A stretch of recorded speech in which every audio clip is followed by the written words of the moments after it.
Yang dibahas dari pertemuan pertama, akhirnya di pertemuan untuk apresiasi tidak saya bagi terkait puisi, kemudian langsung prosa, kemudian drama, dan hari ini sastra lisan. Nah, akan tetapi tadi saya cek barusan, yang sastra lisannya ini jauh-jauh sekali.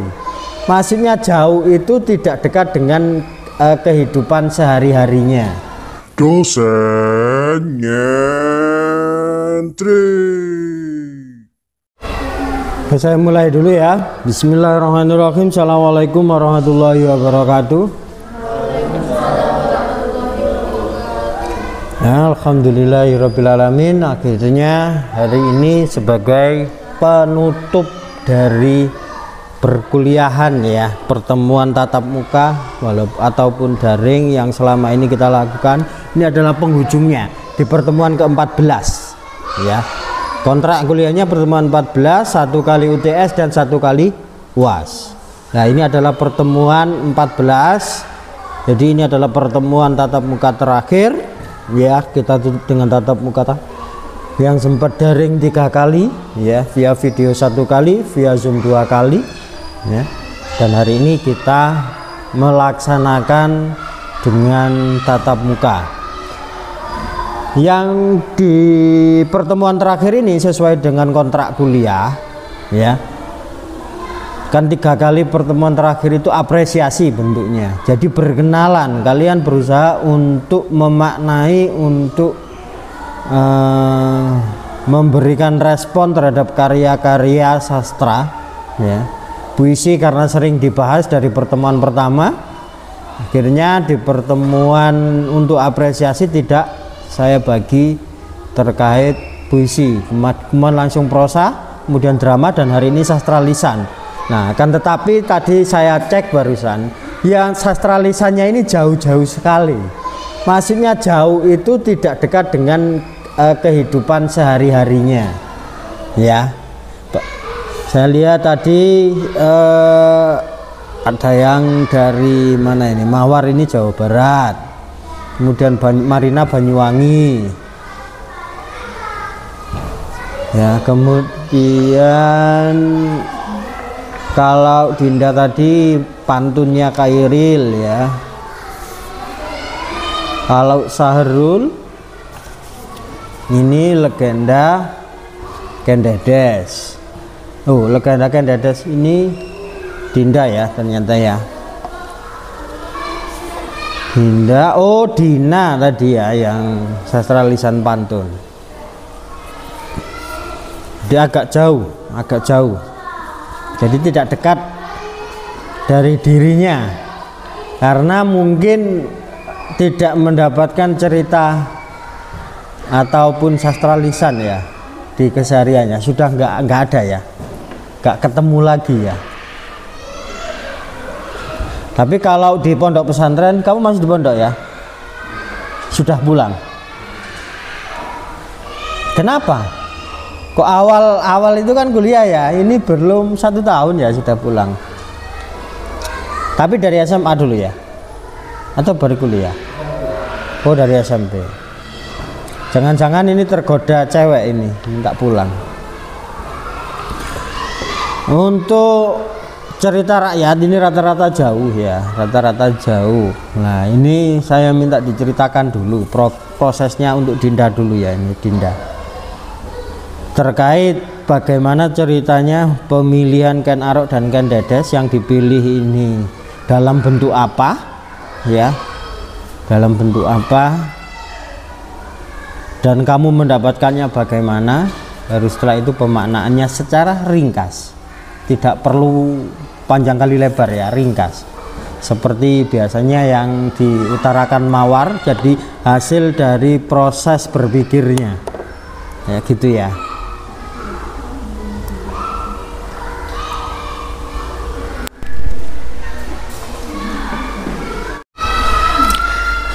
Jadi untuk analisis sastra lisan yang saya ambil itu berjudul Legenda Cerita Ken Arok dan Ken Dedes, atau biasanya disebut Kerajaan Singosari atau Singhasari biasanya.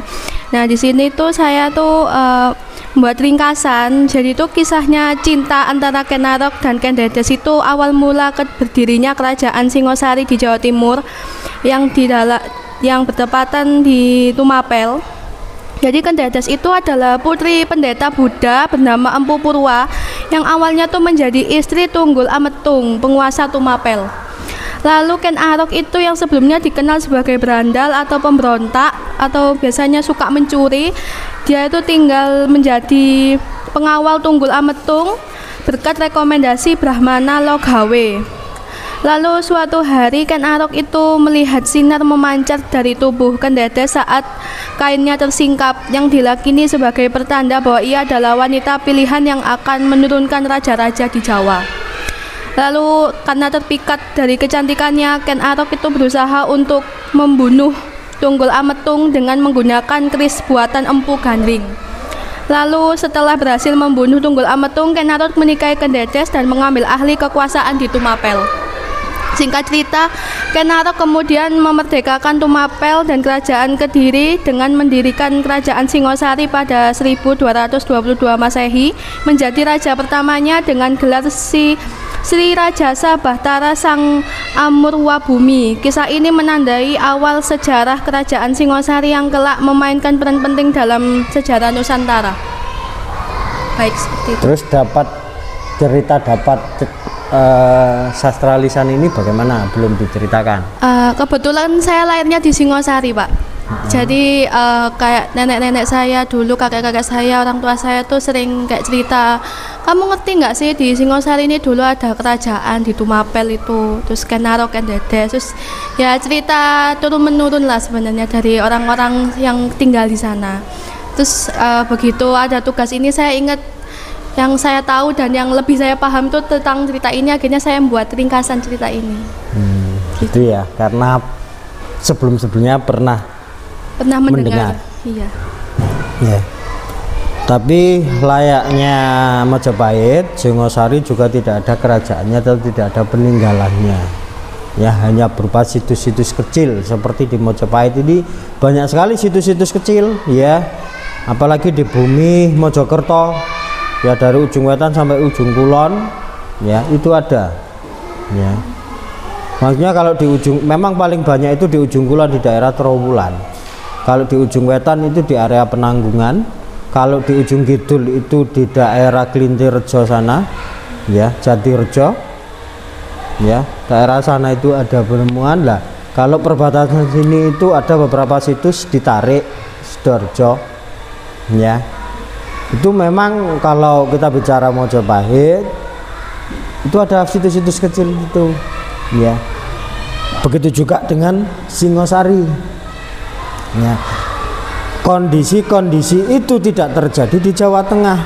Hindu Buddha di Jawa Tengah itu masih utuh, masih ada dan dijadikan salah satu tempat destinasi wisata. Prambanan, Borobudur itu masih tegak berdiri, ya. Kalau melihat literatur yang tertulis, ya, itu Majapahit lebih besar dari itu, ya, lebih besar dari itu, tapi tidak ada yang bisa menunjukkan kebesarannya, ya. Nah, makanya kalau berbicara kayak Prambanan, Borobudur itu cerita sejarah yang selesai ditulis. Ketika ke Majapahit itu belum selesai ditulis. Kenapa? Karena belum ditemukan kerajaannya dan masih bisa digali terus bagaimana proses hilangnya itu, ya. Karena ada dua sisi, ya. Sisi pertama itu memang karena usia secara alamiah, ya, kena gunung meletus dan lain sebagainya, yang intinya itu secara alami oleh alam, ya, faktor alam dan faktor usia batu-batuannya. Nah, yang kedua itu dari unsur magis, ya. Jadi itu Kalau di dalam karya sastra disebut oleh salah satu sastrawan di dalam naskah pementasannya, ya, Sirno.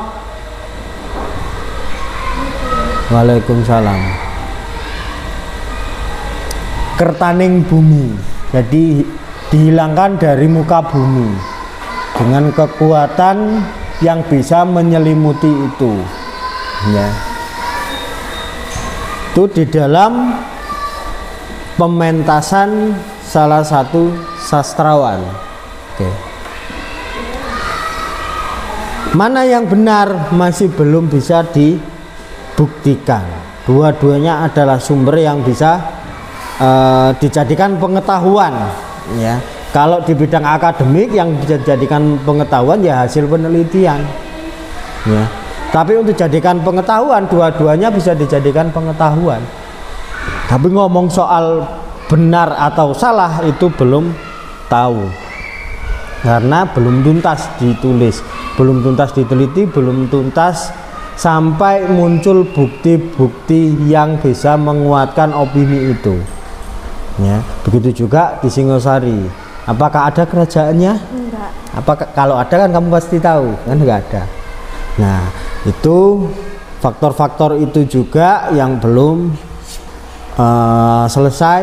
Tetapi kalau semakin lama itu generasi penerus bangsa ini tidak tertarik dengan budayanya sendiri, ya, mungkin juga nggak akan ditemukan. Yang menemukan sekali lagi mungkin orang-orang asing, ya. Yang nulis Jawa juga orang asing, ya. Priai, abangan, santri itu yang nulis juga bukan orang sini. Padahal itu tradisinya orang sini. Orang sini nggak suka dengan dirinya sendiri, ya. Jadi yang nulis, yang tertarik itu adalah orang luar, peneliti luar, ya. Seperti itu, diberi stimulus tetap tidak terpantik, yaitu realitanya. Karena apa? Yang di luar seperti yang saya kemukakan sebelumnya itu menjadi lebih wah daripada yang di dalam, ya. Kita di sini sibuk memakai gawai, sibuk menikmati dan mengapresiasi hasil produk dari luar, tapi produk sendirinya dilupakan. Dan orang luar yang produknya kita pakai, mereka sudah mulai membatasi dengan produk-produk mereka, ya, dan menggali kebudayaan Indonesia, ya. Di luar negeri anak-anak kecil itu nembang, di luar negeri bule-bule itu, ya, main wayang. Tapi di sini generasi di sini melupakan itu, ya. Kita mengapresiasi sana mengapresiasi sini, ya. Kondisinya seperti itu, anomali, ya. Ketika nanti sudah terbalik, ya, kebudayaan kita akan menjadi mahal tapi bukan milik sendiri.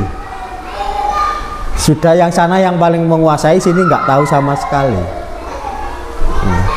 Makanya ketika ada riset beberapa, bukan riset ya, tetapi omon-omon, ya, ngobrol santai, orang Jombang kuliah pewayangan di Belanda. Ini adalah sebuah anomali, ya. Di sini pusatnya, tumbuhnya, berkembangnya, tapi mempelajari wayang ke Belanda. Nah, ini kan sebuah anomali seperti itu. Makanya orang luar sekali lagi menang lagi, ya. Ketika ada mahasiswa Indonesia kuliah di luar negeri, riset mereka diarahkan untuk riset di Indonesia. Objeknya dan sifatnya hampir wajib. Mengapa? Dengan begitu mereka akan tahu, oh Indonesia seperti ini, oh kekayaan Indonesia seperti ini, ya, begitu. Nah, begitu terbalik ketika mahasiswa sini kuliahnya di sini, kadang menelitinya jauh, ya. Kalau zaman kekinian, anak-anak kemarin itu sudah mulai ada yang mengajukan skripsi K-pop, ya, nelitinya yang jauh dibawa ke sini, Nah, ini adalah anomali yang terjadi saat ini. Ya. Tentunya itu tidak menjadi masalah. Kenapa? Karena dalam definisi kebudayaan itu adalah dinamika budaya. Budaya itu berkembang dan berubah. Begitu juga di dalam sastra lisan. Ya. Sastra lisan suatu ketika mungkin sudah nggak ada yang kenal lagi, sudah nggak ada yang tahu lagi. Ya. Tetapi mereka generasi selanjutnya akan sangat hafal dengan tokoh-tokoh drakor kayak gitu ya. Tapi tokoh pewayangan ya, Nakula dan Sadewa mungkin sudah nggak tahu gimana bentuknya, nggak tahu ya. Tapi kalau ditanya bagaimana wajahnya Lee Min Ho, oh, langsung dengan cepat bisa menceritakan.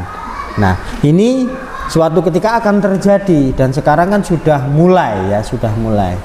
Mobil yang sekarang di sini itu digandrungi ya, negara-negara yang memproduksi mobil malah membatasi. Mereka suka jalan kaki, naik transportasi umum gitu.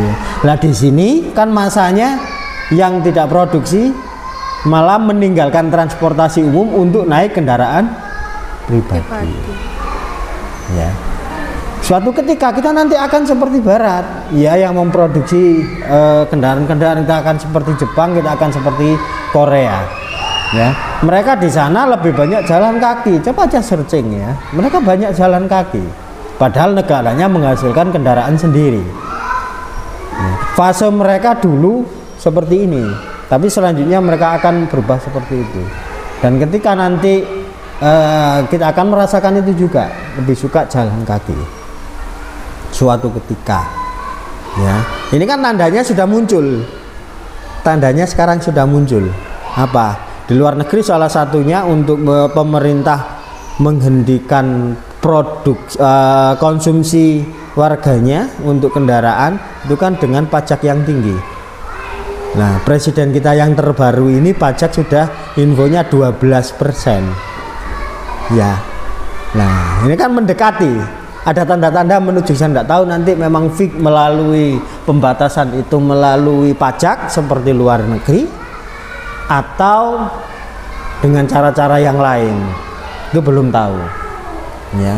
Karena apa? Karena sekarang kan masih berbondong-bondong untuk membeli toh, motor, mobil. Kemarin kan disuguhi dengan kendaraan listrik, tapi kita masih belum terlalu cepat dinamikanya hingga tetap ditolak. Ya kan, tetangga kalian beli motornya masih motor BBM loh. Baru kalau anak-anak kecilnya dibelikan sepeda listrik. Ya, jadi dinamika SDM-nya belum secepat itu, belum cepat di luar negeri. Nah, luar negeri malah cepat sekali. Ya, 2026 semua serba listrik, ada peraturan begitu. Lah di sini belum bisa. Mengapa? Karena sebenarnya pemikiran kita itu pemikiran konvensional. Sebenarnya. Mengapa? Orang beli motor listrik sudah beli ya, sudah mampu beli, sudah percaya ya. Tetapi ketika beli kok gak ada suaranya ya, gak enak. Biasanya kan dengar deg suara mesin dan suara knalpot gitu ya. Konvensional. Tapi ketika beli kendaraan listrik kan gak ada suaranya. Ya. Malah kadang kaget dikira hantu karena orang tiba-tiba selutu ya. Itu kalau masih baru kondisinya, tapi kalau sudah agak lama kan gelodak-gelodak aja, gak ada suaranya gitu. Nah itu yang menunjukkan bahwa kita itu sebenarnya masih SDM konvensional ya. Tetapi arus globalisasi memaksa kita menjadi orang yang dinamikanya menerima perubahan itu ya. Tetapi sebenarnya kita masih konvensional, salah satu contoh lagi ya, dari transaksi digital. Orang-orang yang baru kenal dengan transaksi digital mungkin menganggap dana itu masih sesuatu yang menakutkan ya. Dana dan teman-temannya itu loh, yang kenal kan generasi milenial karena memang dekat dengan itu. Kalau apa selain Dana itu ada apa saja? OVO, GoPay. Kalau Orang tua kalian mungkin masih takut melihat itu. Yang dikenal adalah BRI, BNI, BCA, ya kan? Bahaya, jangan dimasukkan uangnya ke situ, ini, ya.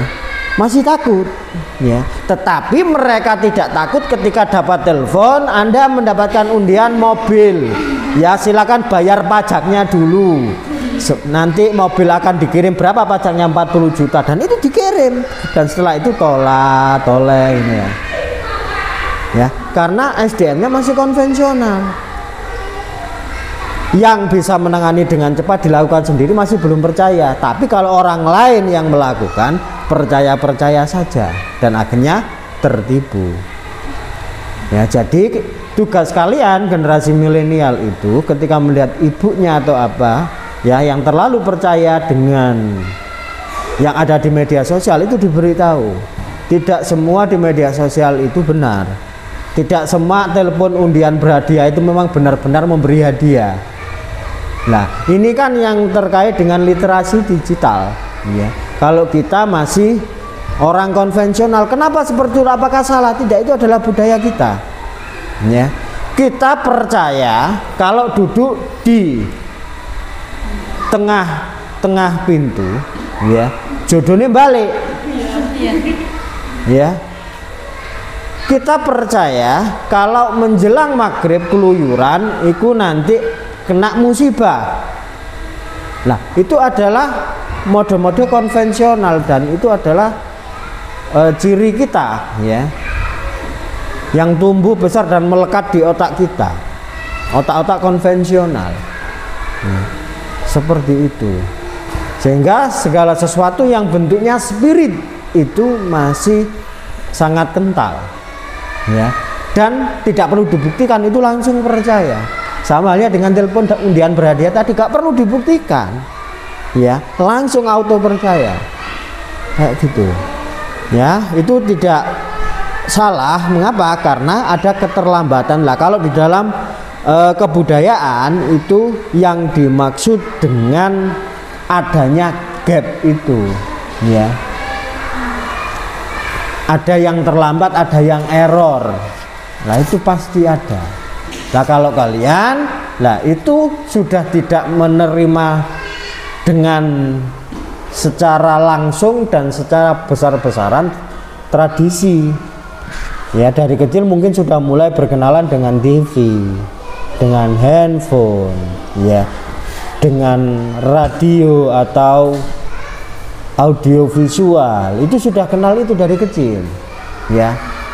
Mainannya sudah mainan teknologi, mobil-mobilan. Jadi gak ada yang main lempung-lempungan. Masih dulu zaman kecilnya masih kenal main lempung-lempungan, masih, ya. Nah, itu berarti belum begitu marak, ya. Mungkin kalau Dinda kenalnya sudah malam, ya. Apa malam itu, ya? Kayak clay, ya, jenis itu, ya. Itu, ya. Jadi ada dua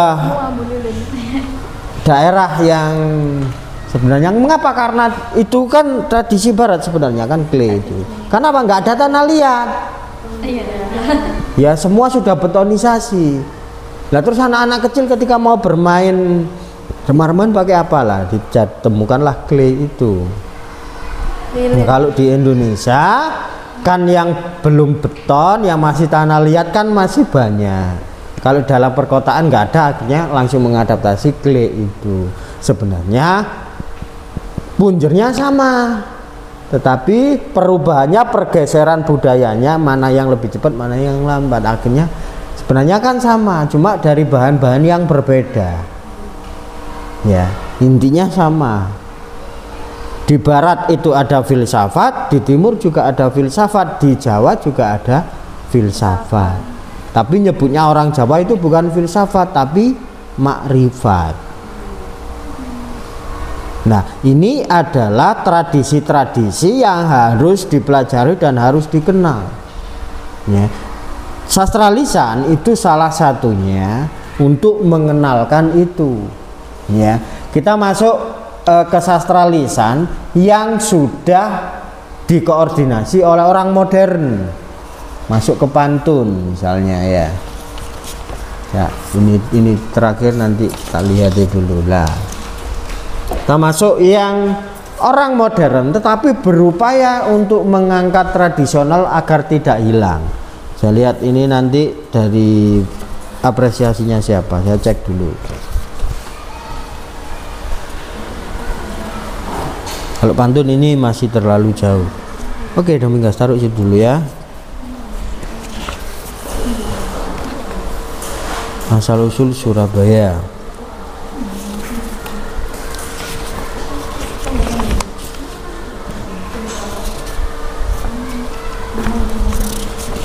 Tadi ada tadi.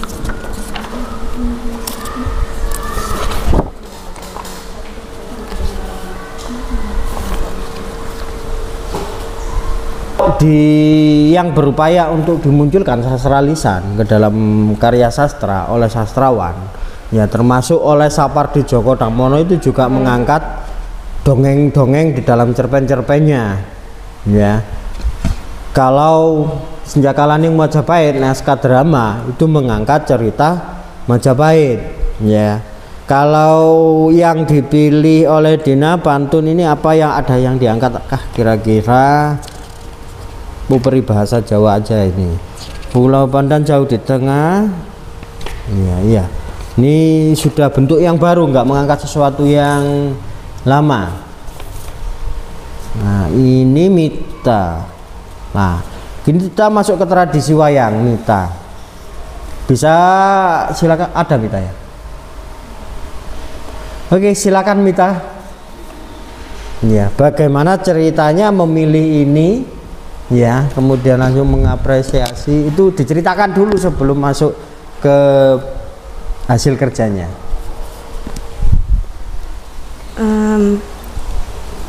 Oke, izin menceritakan. Saya mengambil itu karena kan wayang itu di sekitar desa saya itu ada yang punya wayang. Kayak ada dalang. Ya, maksudnya. Kayak ada biasanya kan mereka itu kayak tanggapan di pernikahan itu Pak. Nah itu kan banyak peminatnya, itu kan banyak yang kayak orang tua ke sesepuh gitu kan. Kayak anak pemuda itu jarang peminatnya karena kan terlalu malam biasanya kalau mau menampilkan itu. Jadi kayak saya mengambil itu biar para pemuda itu banyak minat melihat itu dan mendengarkan apa yang diceritakan dalam situ. Karena kan saya sendiri pribadi itu tidak mengerti apa yang dibicarakan oleh dalang, kan bahasanya terlalu halus sekali gitu loh Pak. Jadi saya pun juga kurang minat ketika itu nggak paham. Iya, jadi kurang minat juga kalau melihat wayangnya itu. Jadi mengambil itu karena biar mengajak teman-teman agar punya teman untuk memahami gitu ya. Sulit sekali memahami. Oke, silakan masuk itu. Apresiasinya sekarang.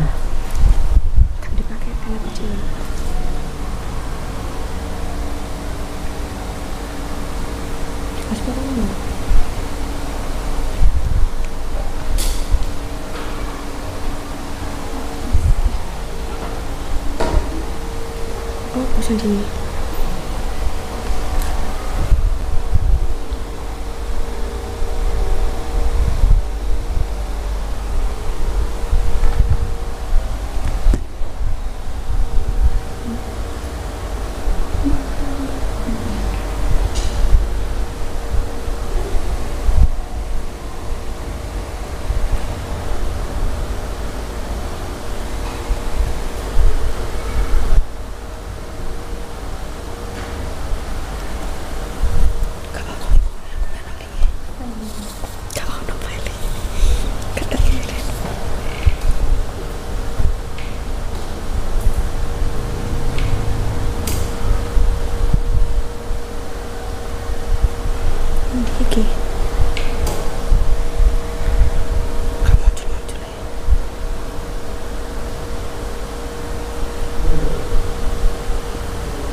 Apa iki kaono?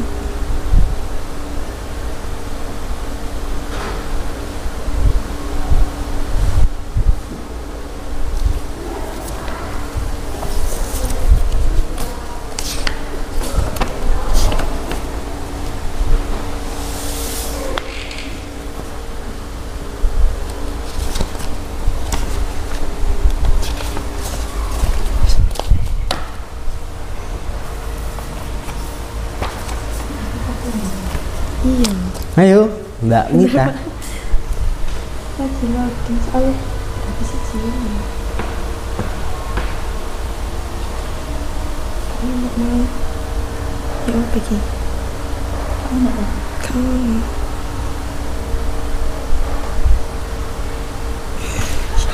Come on. Oke, ayo. Silakan. Apa yang ingin kamu sampaikan terkait hasil apresiasinya? Saya mengapresiasi wayang itu sebagai tradisi yang sangat populer sebenarnya. Cuma banyak orang yang menganggap wayang itu sudah punah karena dulu kan banyak orang yang apa sih kayak minat, kalau bahasa Jawa itu nanggap wayang gitu kan, banyak orang yang mengapresiasi, wih ada wayang nih gitu kan. Kalau sekarang itu sudah kayak banyak yang tidak mengapresiasi wayang tersebut karena banyak pemuda yang tidak ingin melihat dan tidak meminat gitu Pak. Jadi kayak di masyarakat itu wayang itu halah opo sih ngono, halah itu zaman biyen gitu kan. Kalau saya sendiri juga begitu soalnya. Jadi merasa apresiasi wayang itu kurang banyak peminatnya. Soalnya gitu kan, bahasanya juga terlalu tinggi. Kalau para dalang-dalang kan juga semakin tahun kan semakin banyak yang tidak ingin mengganti, tidak sama yang ingin menjadi dalang gitu, karena juga kurang minatnya tadi gitu. Setelah kamu memilih dan mencoba mengapresiasi, apa yang terjadi pada dirimu? Ingin memahami wayang, gimana sih di dalamnya wayang, cerita wayang itu. Saya juga ingin sebenarnya Pak, cuma gitu kan terlalu malam, terlalu larut kan, biasanya sampai subuh kan itu wayang itu gitu. Jadi godaannya terlalu berat ya? Iya. Saya nggak kuat. Oke. Terlalu larut malam. Jadi kayak gitu, memang saat ini itu sesuatu yang jauh dari diri kita. Itu memang butuh yang namanya dipaksa untuk menjadi dekat. Ya, butuh yang namanya dipaksa untuk menjadi dekat, karena sebelum menjadi habit itu menjadi sesuatu yang berat. Satu contoh yang sederhana, ya, biasanya waktu liburan, kemarin liburan itu berapa hari? Ada 2 minggu, 2 minggu ya. 1 minggu. Rasanya ada kuliah, dan ini kan terasa libur itu 2 minggu, ada fase-fase malas gitu ya. Dan bangunnya biasanya libur bangun siang. Ya. Akhirnya karena 2 minggu sampai 1 minggu itu 1 minggu sampai 2 minggu itu longgar gitu ya, hingga bangunnya pun longgar. Ya, bangun agak siang kadang bangun ya pagi, kemudian tidur lagi ya, bangunnya itu jam 8 jam 9 karena nggak ada aktivitas gitu ya. Ternyata sampai 1 minggu hingga 2 minggu itu menjadi habit baru. Awal masuk kuliah hari Senin kemarin ya, itu ternyata harus dipaksa kan, harus dipaksa untuk menciptakan habit baru, bangun pagi lagi. Iya kan, karena ada paksaan kuliah gitu ya. Akhirnya mungkin sekarang hari Jumat sudah mulai pulih kembali jadwalnya ya, bangun pagi ya, itu sudah muncul lagi. Mirip seperti itu yang sederhana, tapi secara garis besar semua aktivitas kita, kalau kita belum menjadikan itu suatu kebiasaan, maka harus dipaksa. Tapi kalau sudah menjadi kebiasaan, auto, tubuh kita itu auto ya, pikiran kita itu auto ya, sudah tidak menjadi sesuatu yang asing, tapi menjadi sesuatu kebiasaan, kayak itu sudah tertanam di memori otak kita dan itu akan berjalan dengan sendirinya. Ya kalau sudah menjadi habit, Nah begitu juga terkait yang kamu lakukan untuk mencoba, kan gak kenal sama sekali, walaupun tetangganya ada ya tetap karena jarak antara kamu dengan dunia pewayangan itu jauh, walaupun tetangganya ada. Ya. Suatu ketika misalnya ada tugas sekolah yang mewajibkan kamu ya terjun langsung, entah itu disuruh nyinden dan ikut gabung di situ. Lah mungkin dari situ kamu akan asik ternyata ya. Tapi kalau misalnya nggak ada paksaan dari sekolah untuk melakukan itu, kamu nggak bakalan mendekat walaupun kamu sudah dekat. Iya. Gitu loh ya. Sama halnya bertahun-tahun gitu ya, melakukan aktivitas yang sama bareng gitu ya, tapi nggak ada sesuatu untuk mengetuk pintu hatinya, ya biasa-biasa saja. Tapi tiba-tiba setelah lulus sama-sama bekerja, tiba-tiba gak ada momentum atau nggak ada apapun gitu ya, tiba-tiba ketemu, weh gimana kabarmu, ngobrol, berawal dari jus gitu ya, ternyata cerita-cerita pulang, setelah itu saling cerita pekerjaan masing-masing, nggak taunya setelah itu 2 bulan ke depan menikah. Lah itu kan bisa terjadi karena dulu itu belum menjadi habit, belum menjadi kebiasaan saling bercerita ya. Dulu gengsinya besar saat kuliah ya, tertarik pun enggak, tapi mengapresiasi masing-masing di dalam dirinya. Lah ada kesempatan untuk saling mengenal itu tadi, akhirnya langsung menikah. Lah sama hal dengan seperti itu, kejutan-kejutan seperti itu kalau memang belum dekat ya, belum menjadi satu dalam satu rel, itu akan menjadi sesuatu yang jauh walaupun dekat ya. Sama saya juga dulu itu ketika lulus S1 masih nggak kenal dengan tradisi ya, nggak kenal dengan tradisi. Setelah lulus kuliah, ketika saya mulai, belum lulus ya, kita menjelang lulus, saya mulai aktif berkegiatan tapi di sekitar kampus, karena saya punya kesadaran bahwa nanti saya tidak selamanya, saya kan kuliah di Surabaya di Unesa S1, bahwa suatu ketika nanti saya pulang kemana, ke Mojokerto, berarti saya harus berkenalan dengan apa yang ada di Mojokerto. Nah, ternyata sastra di Mojokerto itu tidak sebanter di Surabaya, tidak sekuat di Surabaya diskusinya dan lain sebagainya. Orang di sini itu ternyata ada yang main bandengan, jaranan, kemudian ada yang main ujung. Ya. Saya berkenalan dengan itu.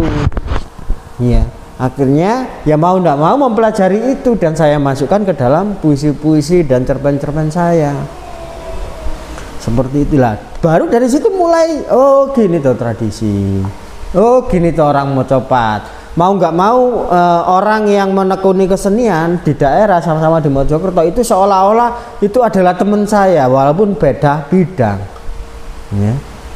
Suatu ketika keterowulan dulu itu masih apa ya, tidak seterang ini jalanan ya, malam itu masih ada lampu dituang-tuang gitu ya. Di persimpangan itu yang nggak ada lampunya itu banyak ya, apalagi yang daerah dari Trowulan sampai ke Ndelanggu atau dari Gondang ya, itu kan tuangannya akeh ya, itu nggak ada lampu gitu ya. Lampu motor zaman dulu itu nggak begitu terang gitu ya, kadang kenceng aja. Sambil pulang kan habis berkegiatan di Trowulan misalnya dari kota, saya lewat situ gitu ya, tiba-tiba kaget, ternyata belokan. Nah, pernah karena dulu teman saya terlalu serius ya, naik motornya kenceng gitu ya, ternyata bablas masuk ke itu loh, apa namanya, persawahan itu, padahal cek tas tandur ini. Nah ada hal begitu gitu ya. Nah, saya mulai berkenalan dengan tradisi, saya mulai berkenalan dengan budaya ya, mulai saat itu mulai belajar. Dulu juga gak kenal ya, sampai akhirnya gitu orang-orang mempercayai saya ya, kenal dengan budaya, tahu budaya ya, itu membuat saya semakin terpacu harus berkenalan lebih jauh ya, harus mengapresiasi ludruk ya, harus mengapresiasi wayang. Benarnya jauh ya, saya juga nggak kenal dari kecil itu ya memang punya ingatan, ya diajak nonton wayang gitu. Tapi namanya anak kecil kan pasti tidur, ya. Tapi saya pernah diajak orang tua saya nonton wayang gitu, punya ingatan-ingatan seperti itu. Tapi bahasa itu tidak tertransfer dengan baik karena apa? Keseharian menggunakan bahasa Jawa ngoko, tidak menggunakan Jawa halus. Nah di pewayangan itu kan kromo, bahkan sesekali ada yang menggunakan Jawa kuno, ya bahasanya kan tidak kenal sama sekali, ya mau copat apalagi lah, itu halus juga karena sastra, ya macapat itu bahasa-bahasa sastra seperti puisi gini. Kalian membaca puisinya para sastrawan, walaupun sama-sama menggunakan bahasa Indonesia, kadang kan nggak paham ini apa maksudnya, ya karena apa? Karena bahasa sastra, ya ada bahasa-bahasa yang sulit dan rumit. Lah itu sama wayang kalau di Jawa itu kan menggunakan bahasa Jawa, tapi bukan Jawa keseharian yang kita gunakan untuk ngobrol, sehingga kan nggak kenal. Kalau mau kenal ya berarti harus memahami, ya. Itu yang saya lakukan perlahan-perlahan, akhirnya mulai bisa masuk. Nah ceritanya gitu. Lah saya aja begitu, apalagi kalian, ya. Makanya kalau memang tidak ada kedisiplinan atau paksaan masuk ke sana, ya nggak bakalan masuk walaupun dekat, walaupun tetangganya minta itu ada yang punya wayang gitu ya. Bahkan bahasa dari lakon pewayangannya mungkin kita juga nggak tahu, nama wayang yang dimainkan juga nggak tahu, padahal tetangganya ada yang punya gitu ya. Maksudnya sesekali melihat Nakula, Sadewo, ya Rama dan Sinta di wayang itu, mana yang Rama mana yang Sinta, walaupun sekilas itu kayak sama gitu ya, tapi nggak sama. Nah itulah yang berusaha diangkat oleh tradisi, ya masuk ke dalam keseharian kita. Orang Jawa ya, bahkan pepatah Jawa ini mengatakan, orang-orang ahli itu mengatakan kalau Jawa itu survive, Indonesia survive, ya. Kalau Jawa, orang Jawa itu angel diatur, Indonesia sulit diatur, ya. Itu ada orang-orang ahli mengatakan begitu. Bahkan apa, agama Islam dulu, orang pembawa syiar Islam itu, ya melawan pertamanya itu yang berat adalah melawan orang Jawa, maksudnya berkenalan dengan suku Jawa, ya karena kekomplekskan budayanya, sampai akhirnya kok nggak bisa ya masuk ke orang Jawa ajaran Islam, gimana caranya, dengan cara apapun nggak bisa, akhirnya masuk melalui jalur budaya. Wali Songo makanya menggunakan wayang akhirnya untuk syiar agama. Lakon-lakon itu, wayang yang saat ini itu sudah merupakan banyak perombakan dari Sunan Kalijogo, sudah tidak sama dengan tradisi dari India, ya Ramayana itu sudah beda. Ini sudah disesuaikan di wayang-wayang, di ludruk-ludruk, di cerita rakyat yang ada di Jawa itu sudah disesuaikan oleh Wali Songo, ya. Makanya alat musiknya, ya yang ditemukan, ya oleh Sunan Bonang itu sudah nggak sama dengan alat musiknya orang India. Awal masuk ke sana untuk masuk ke Jawa umat Islam, ya. Dulu Hindu Buddha, Jawa, dan ilmu kejawen, ya. Kalau saat ini makanya ketika ditelaah disamakan antara Islam dan Jawa itu hampir sama, karena masuknya melalui jalur budaya tadi. Lewat jalur manapun nggak bisa masuk ke Jawa Islam itu dulu, akhirnya masuk melalui budaya. Penanggalannya sama, disamakan, dicarikan kesamaan. Makanya malam satu suro sama malam, nah itu sama, harinya sama, ya. Makanya yang asli masih darah-darah kejawennya masih ada, yang ngumba keris. Ya. Tapi yang sudah mulai kental dan masuk Islam, ya, maka baca sholawat, baca apa kayak gitu. Dan itu di bumi Jawa dua-duanya berjalan beriringan, ya. Makanya kayak gitu, kalau malam satu suro kalian ke masjid itu rame. Kalau kalian datang ke Jolotundo itu juga rame. Seperti itu. Ya, masuknya melalui situ. Ya. Orang Jawa dulu animisme dan dinamismenya sangat kuat. Percaya roh-roh halus itu. Ya. Makanya apa? Disinkronisasi dengan Islam, kepercayaan itu, hormat dengan leluhur itu di animisme dan dinamisme masuk ke ziarah kubur. Di Islam, tradisi Islam gak ada ziarah kubur, gak ada. Ya. Nabi Muhammad hanya berkunjung saja ke makam-makam gitu ya, tapi tidak ada tradisi itu di Islam. Makanya ziarah kubur itu adanya apa? Di Jawa. Sampai akhirnya merembet kemana-mana, ke Sumatera, ke Kalimantan, ya. Tradisi berziarah, ya. Tidak hanya di Islam, akhirnya masuk ke agama-agama yang lain berziarah kubur. Hanya saja caranya berbeda. Nah, itulah ahli mengatakan bahwa kalau Jawa sudah bisa ditata, Indonesia bisa ditata. Nek Jawa nggak bisa ditata, masih ruwet model kayak saat ini, ya Indonesia masih akan ruwet seperti saat ini.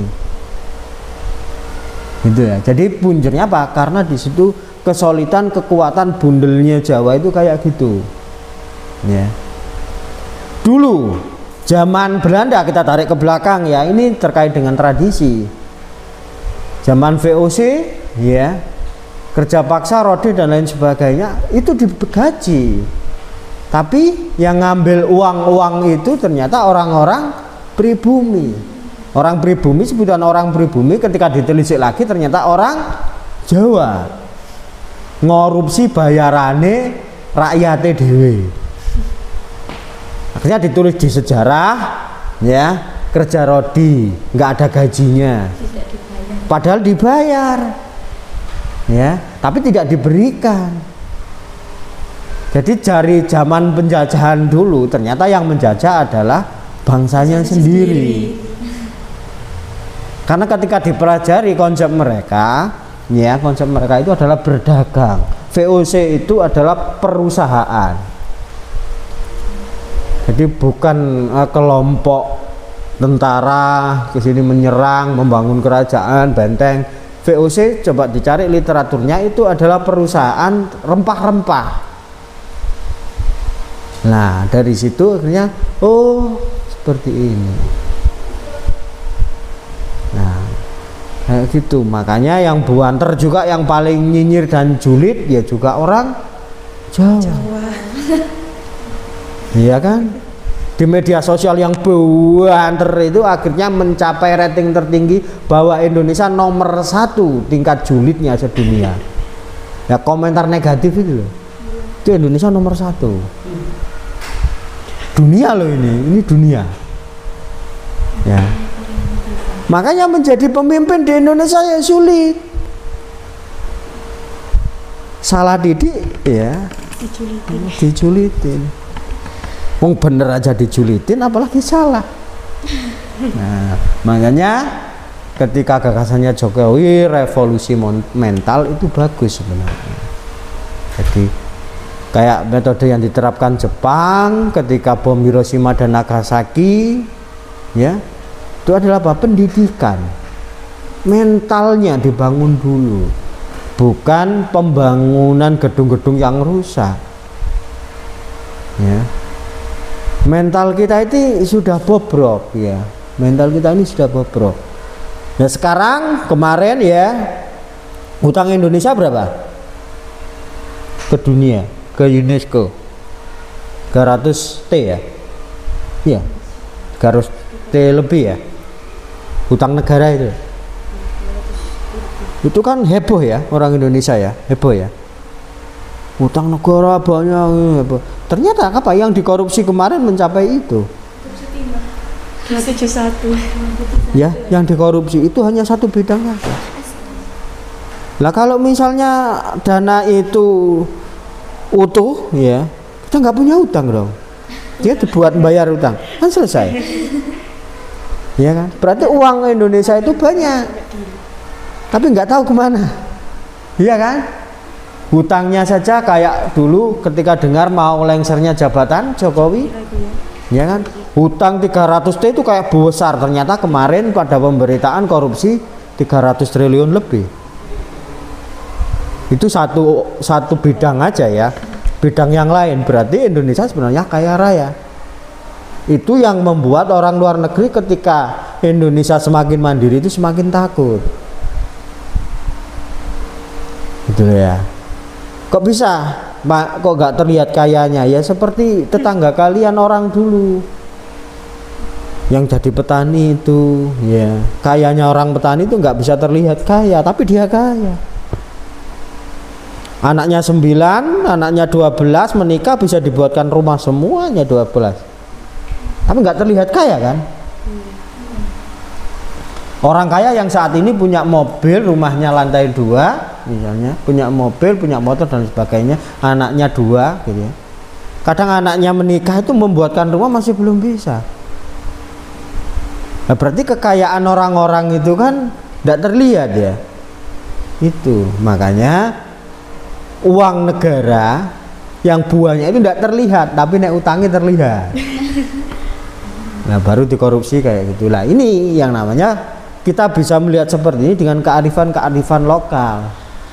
Ya dari kacamata tradisional melihatnya. Ya. Kalau melihat dari kacamata modern, orang kaya adalah orang yang punya mobil, orang yang punya rumah mewah. Tapi untuk melihat orang Indonesia tidak bisa. Harus melihat dengan kacamata konvensional. Ya. Karena orang yang benar-benar kaya di Indonesia itu tidak terlihat. Kayak barang-barang gaib itu. Nah, jadi kacamata konvensional yang harus digunakan. Jadi kalau pemerintah masih melihatnya itu dengan kacamata pemikiran barat, ya, menjaga kestabilan negara masih menggunakan metode barat dengan pajak, ya Indonesia nggak terlihat kekayaannya. Seperti itu. Sekarang kita beralih ke Domingas. Cerita apa yang disuguhkan Domingas? Silakan Domingas. Silakan bercerita, kamu mengangkat apa hari ini? Kepulauan Aru ya? Atau yang iya? Bisa bercerita Domingas, silakan.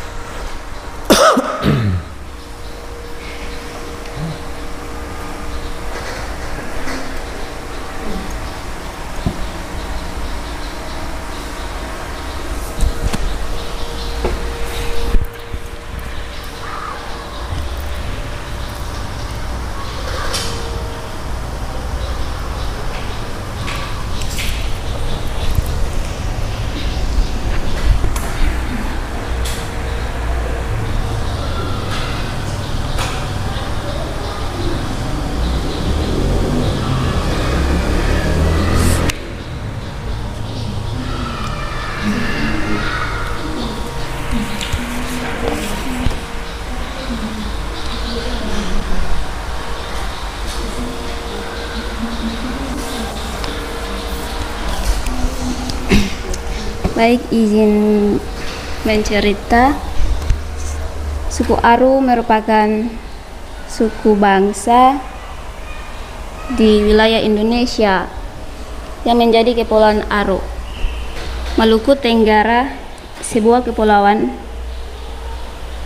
yang dikaruniai dengan potensi sumber daya alam yang melimpah suku Aru. Contohnya seperti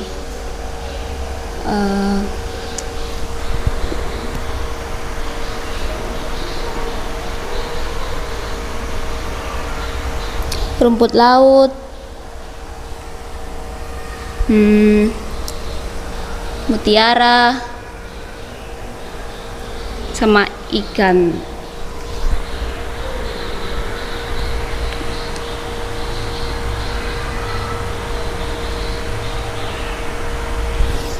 Alam yang melimpah suku Aro, sejarah budaya dan sosial, merupakan suku yang termasuk dalam rumpun Melanesia Pasifik yang terdiri dari 16 suku asli dan suku lainnya di Maluku. Menurut sejarah suku Aro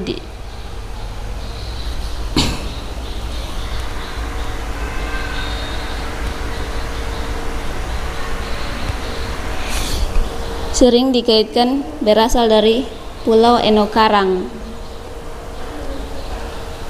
sebuah pulau di Maluku yang terkenal dengan keindahan karang, kekayaan alam Aro, menjadi tarik negeri lain untuk datang ke Kepulauan Aro seperti Inggris, Belanda sama Tionghoa.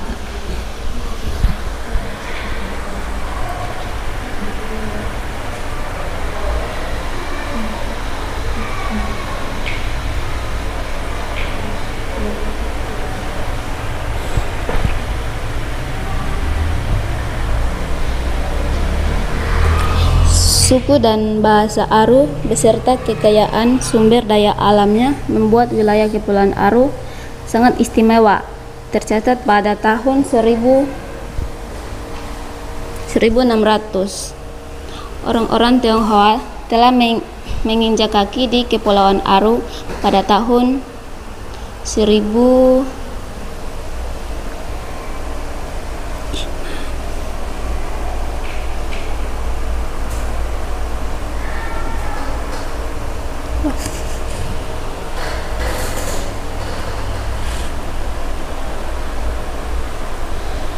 1600, orang-orang Tionghoa telah menginjak kaki di Kepulauan Aro untuk berdagang. Orang Tionghoa dengan orang Aro kemudian membentuk sebuah komunitas masyarakat Aro.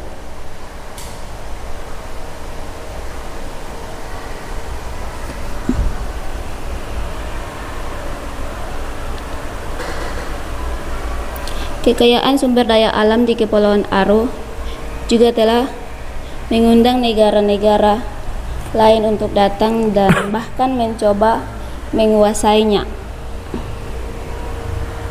Belanda tercatat datang di Kepulauan Aro pada tahun 1623. Kemudian Inggris pada tahun 1957. Secara geografis,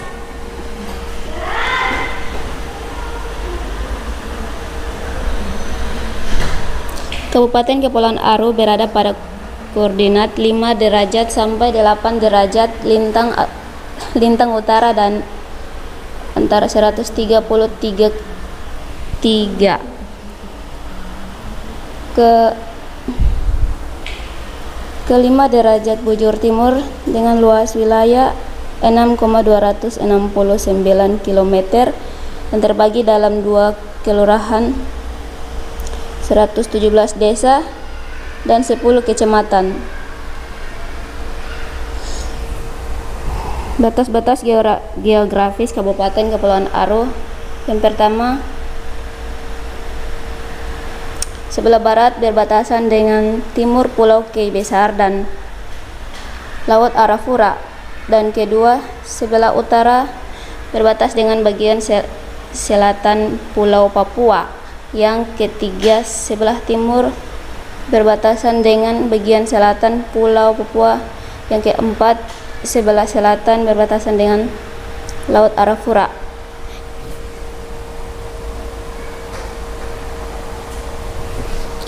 Pada saat itu keadaan penduduk pada zaman itu masih menggunakan bahasa daerah yang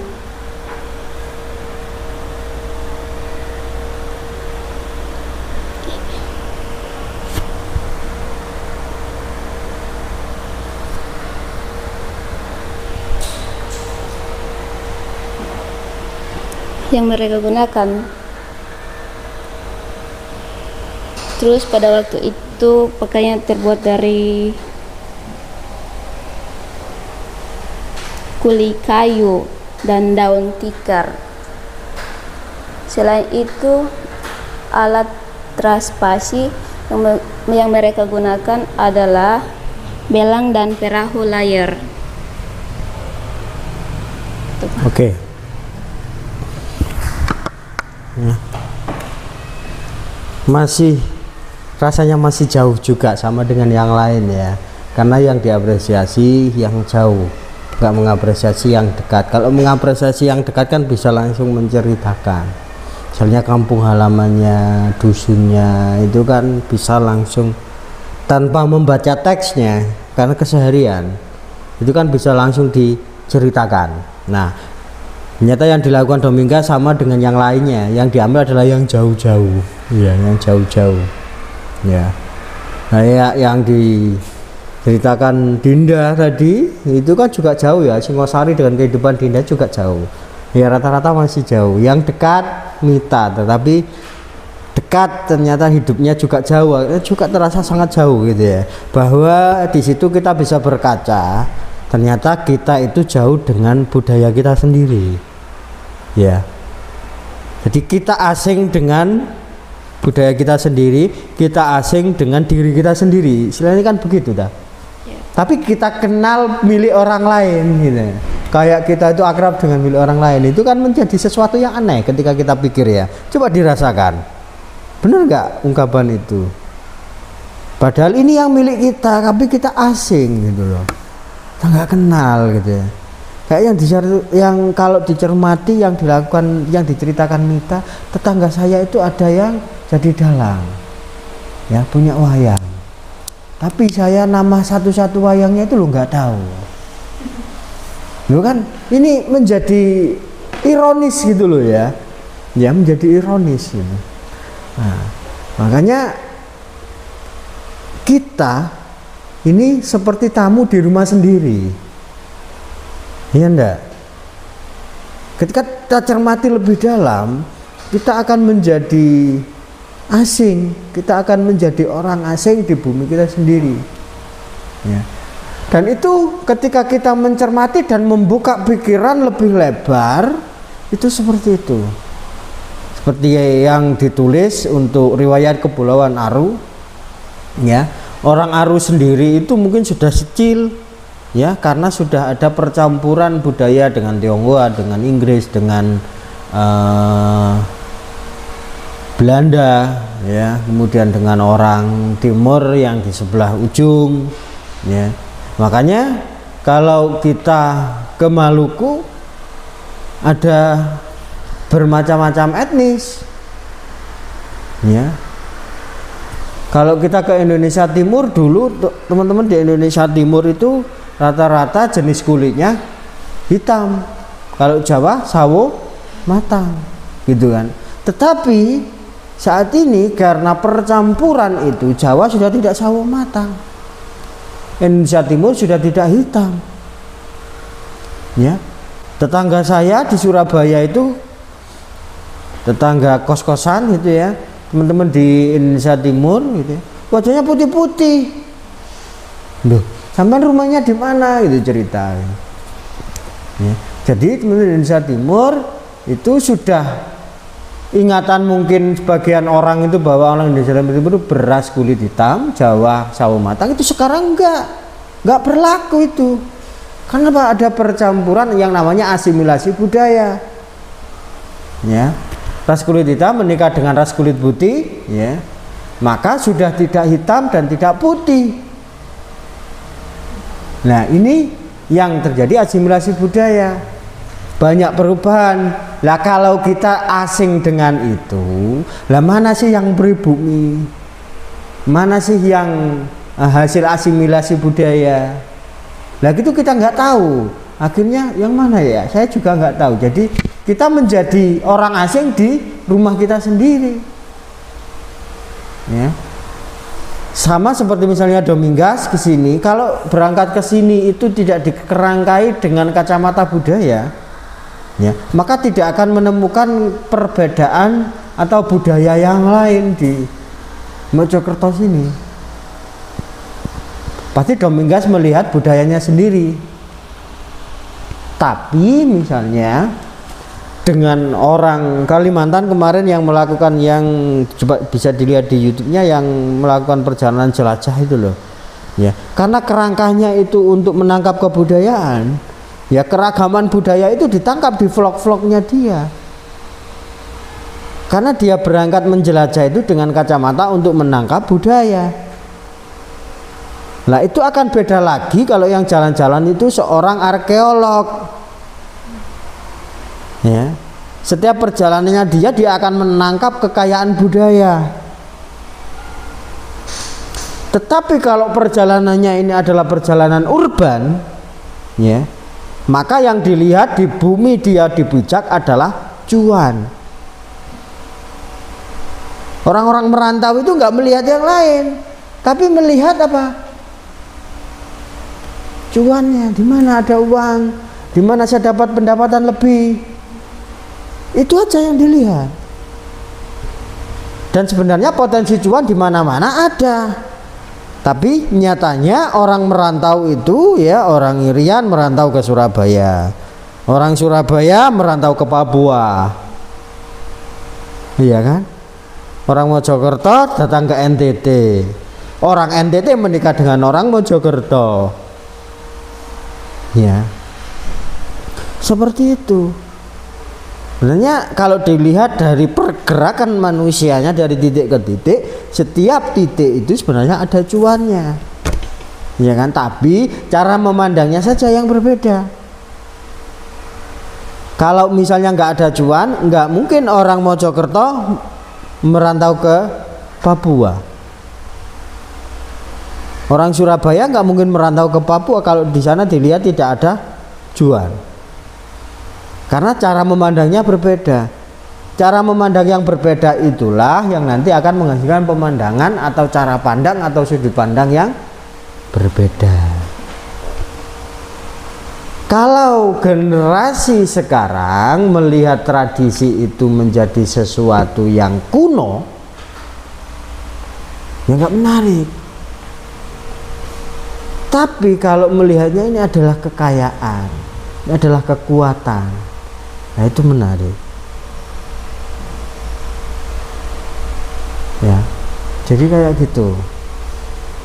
Sama misalnya, kalau kalian melihat kelemahan diri kalian itu sebagai kelemahan, ya terpuruk. Wah, saya gak mampu berbicara di depan umum, gak bisa, saya grogi. Tapi kalau kamu melihat itu sebagai sebuah kelemahan, kamu selamanya gak berani berbicara di depan umum. Tetapi kalau kamu menjadikan itu sebagai sebuah kekuatan, saya gak berani berbicara di depan umum. Ada ajang lomba, berarti ini kesempatan saya untuk bisa belajar berbicara di depan umum, mumpung ada wadahnya. Cara pandangnya berbeda, permasalahannya sama. Kalau budaya kita itu dianggap kuno, nggak mungkin orang-orang luar negeri belajar budaya kita. Nggak mungkin bule-bule itu nembang, gak mungkin bule-bule itu jadi panjak nabuk gamelan, gak mungkin bule-bule itu ya ndalang. Kalau itu dianggap kuno. Dan saya tanya teman-teman dari kementerian, ketika dalang main di luar negeri itu berapa sih? Ya, minimal itu 300 juta. Kalau di sini 20 juta, 30 juta mentok. Minimal itu 300 juta. Jadi kan ada uangnya. Nah, kalau itu dipandang sebagai kekuatan dan kita bisa go internasional, main wayang di luar negeri, kayak artis-artis Korea menyanyi dari negara satu ke negara yang lain, sama ya ladang cuan juga. Tapi kan tidak dilihat sebagai kekuatan, dilihatnya oleh generasi muda sebagai tradisi yang kuno, kolot, ketinggalan zaman. Nah, itu cara pandang, ya, cara berpikir. Jadi kalau kita melihat sesuatu itu dari segi negatif akan muncul negatif.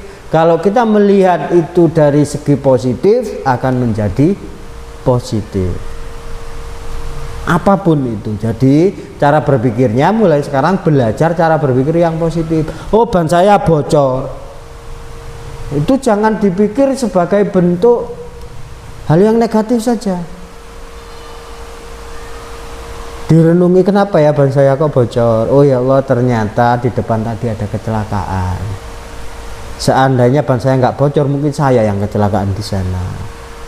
Itu cara pandang yang positif. Beri setiap aktivitas sebagai pandangan-pandangan positif.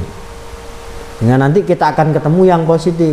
Kalau pikiran kalian negatif, ya dalan sak dalan sing ketok negatif tok, Rek. Serius.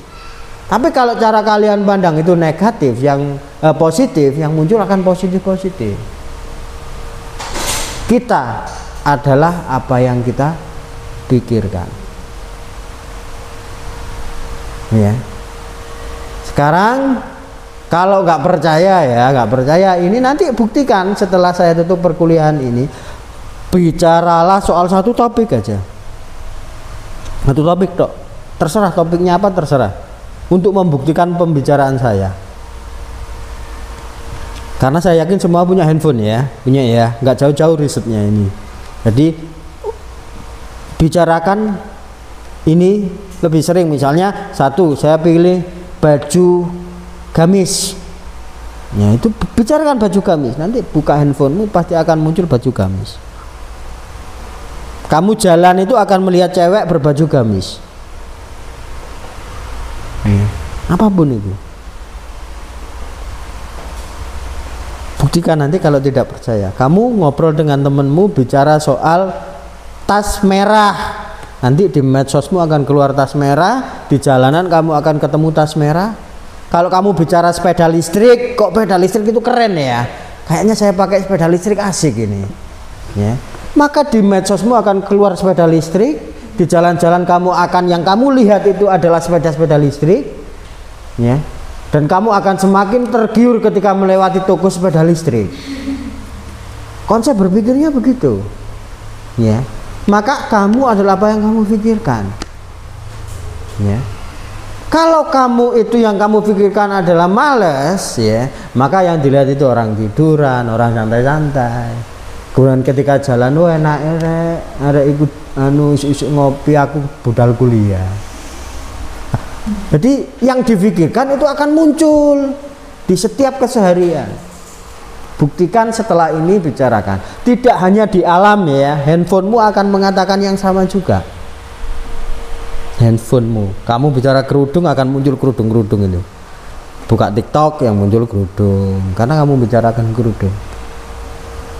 Ya, jadi ketika formula itu kalian pahami, kalian mencapai sesuatu itu menjadi lebih mungkin. Optimis akhirnya. Kalau kalian tidak menyadari itu, saya dari kemarin itu kepingin atau punya keinginan motor listrik, harus kayak motor listrik sih. Dimana? Karena apa? Pikirannya itu sebenarnya sudah ada kata motor listrik. Ya, Vario, NMAX, BCX itu sudah gak menarik. Yang menarik adalah motor listrik. Sehingga skupnya, cara pandangnya itu dia akan mengecil. Yang terlihat adalah motor listrik. Nah, itulah kekuatan otak kita. Ya, jadi kamu ingin jadi apa? Branding itu bicarakan terus, ya. Makanya kalau kata motivator kan nggak salah. Kamu ingin beli mobil Ferrari, ya, motor sport, suruh ngeprint taruh di kamar. Itu kan gitu kan motivator itu. Sebenarnya itu adalah ingin menangkap circle, ya. Seperti itu. Ya. Kalau gitu nanti kalian itu secara otomatis akan menyiapkan wadah-wadahnya. Kalau dalam konsep Islam, Tuhan akan memberi kalau wadahnya itu sudah ada. Ya, tapi kalau kalian belum punya wadah, minta motor sport, wong garasi ya gak ada. Ya, jalan ke rumah itu lo masih naik turun. Jadi mau motor sport yang gas seruk protol tuh omah. Ya, jadi Tuhan itu akan memberikan kalau kalian memang sudah siap. Gitu ya. Nah kalau kalian nggak menyiapkan wadahnya, nggak menyiapkan segalanya, tapi kalau kalian memikirkan itu, auto pelan-pelan itu kalian ini, kalian itu menyiapkan semuanya itu dengan sendirinya, secara sengaja atau tidak disengaja. Kenapa kepikiran terus? Pikiran, oh iya, oh ini, jalan dengan sendirinya. Kalau itu sudah tertata, kalian bahkan sudah lupa punya keinginan beli motor sport. Tapi wadahnya sudah tertata, diberikan sama Tuhan. Loh, saya padahal sudah tidak ingin motor sport. Tiba-tiba, ya, datang motor sport. Nah, itu kadang dianggap kayak Tuhan itu misterius. Padahal kalian sudah menata itu pelan. Oh, sudah waktunya diberi. Ya. Tapi kalau kalian ngotot sendiri gitu ya, saya ingin HP baru iPhone, ya, biar keren, biar apa. Tapi kalau memang itu wadahnya itu belum cukup, ya tuas beteng ini, teng kapan sih aku beli iPhone. Jadi pusing sendiri, stres sendiri, gelisah, resah. Itu. Nah, tapi ternyata iPhone itu buat apa sih? Oh, ternyata iPhone itu kegunaannya buat ini. Kalau buat ini akan menjadi seperti ini, seperti ini. Oh, ya. Berarti biar maksimal aku tak belajar mulai sekarang deh. HP ku kameranya jelek, tak foto, tak masukin ini. Biar nanti kalau aku punya iPhone itu sudah terbiasa motret, sudah terbiasa video. Itu foto. Ternyata dari media sosialnya yang iseng-iseng karena konsep kerja iPhone gini dilakukan dengan Androidnya. Tep itu tertata, media sosial Instagram tertata, dan ternyata banyak orang suka. Ya, tiba-tiba dapat endorse ya, iPhone. Oh, foto kamu bagus, ini saya beri iPhone, tak endorsein. Nanti munculkan di setiap foto-fotomu. Loh. Itu namanya menata jalan. Oh, ternyata sudah siap ya, Tuhan memberi ini iPhone. Ya. 16 sudah waktunya buat kamu, karena sudah habitnya itu sudah siap, kebiasaannya sudah siap. Tapi kalau belum siap terus kedua ya tuas gelisah dan resah, pusing kepalanya, uring-uringan. Sama dengan makanya kalau cewek-cewek yang menstruasi marah-marah itu kan tidak mau mempelajari bagaimana sih siklus tubuh saya. Ya, oh ada yang berbeda dalam tubuh saya. Oh, akhirnya tulang-tulang ini yang kotor-kotor ini dikeluarkan. Dipahami sebagai bentuk syukur. Oh, alhamdulillah. Karena apa? Orang-orang yang sudah menikah itu pakai KB nggak bisa menstruasi lancar, dia semakin menggemuk, membesar. Kan rata-rata orang setelah menikah gede-gede ya karena pakai KB itu. Menstruasinya nggak lancar, sedangkan masa-masa remaja gini kadang sama pacarnya marah-marah apa? Kamu lagi M ya? Iya. Ya. Ini karena tidak memahami, tidak mencoba untuk wadahnya ini gimana, cara berpikirnya ini gimana. Nah, kayak gitu. Nah, makanya mindset itu perlu ditata, belajar itu perlu ditata. Ya. Manfaat saya belajar itu untuk apa? Tradisi sastralisan yang hilang itu kenapa, dan kenapa saya nggak mau mempelajarinya? Nanti kalau saya mempelajarinya itu efeknya apa? Nggak ada kok sesuatu yang sia-sia. Kalian melakukan apapun loh, nggak ada yang sia-sia. Tuhan itu nggak akan membiarkan keringat kalian kering secara cuma-cuma. Cuma kan yang lebih banyak itu kita tidak menyadari kan di situ. Itulah kearifan yang harus kita tanamkan, kearifan yang harus kita pelajari. Kita pasti asing dengan tradisi, pasti saya saja asing apalagi kalian ya. Tapi kita akan menjadi lebih kuat kalau kita mau belajar tentang diri kita sendiri, budaya kita sendiri, kebiasaan kita sendiri, tubuh kita sendiri. Kita akan menemukan sesuatu temukanlah itu banyak-banyak berpikir, merenung, bukan ngelamun ya, berpikir, merenung kayak gitu, sehingga kita nanti bisa introspeksi diri, bisa memperbaiki diri, ditata. Jadi kayak gitu, semuanya disiapkan, pengen apa itu disiapkan, bukan langsung marah-marah sama orang tua minta diberikan, pintu ditendang, ya semuanya dipecahkan, nggak gitu caranya ya. Nah kalau itu seperti itu akan merusak kestabilan banyak hal. Kalian mungkin tidak membacanya karena tidak menemukan atau tahu cara melihatnya, meneropong kejadian-kejadian atau simbol-simbol itu ya. Beruntunglah kalian masuk jurusan bahasa Indonesia, ngapa? Karena punya ilmu simbol, punya teori simbol untuk membaca kode-kode di sekitar kalian untuk menambah kearifan itu. Karena di Al-Quran itu juga disebutkan bahwa ini bla bla bla, tanda-tanda untuk simbol. Di Al-Quran itu serba simbol. Dan beruntunglah kalian di sini mempelajari simbol. Kitab suci itu juga diterjemahkan dengan teori hermeneutik. Teori hermeneutik itu juga kalian pelajari di jurusan ini. Tinggal kalian memanfaatkan dengan baik ya, maka kalian akan menemukan peluang-peluang hidup yang mungkin tidak bisa dilihat oleh orang lain. Itu saja yang bisa saya sampaikan. Semoga saja bisa sedikit menambah wawasannya, literaturnya ya, hingga hidupnya ke depan bisa lebih baik.